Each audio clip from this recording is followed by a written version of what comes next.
Subscribe చేయండి, share చేయండి, like చేయండి. గుడ్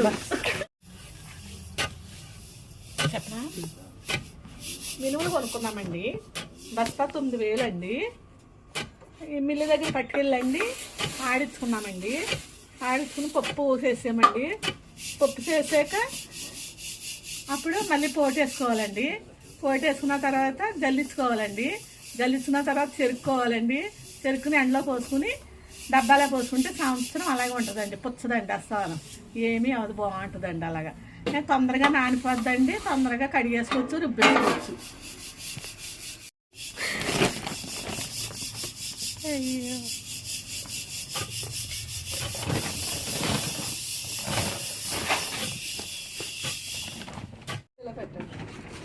సబ్స్క్రైబ్ చేయండి, షేర్ చేయండి, లైక్ చేయండి.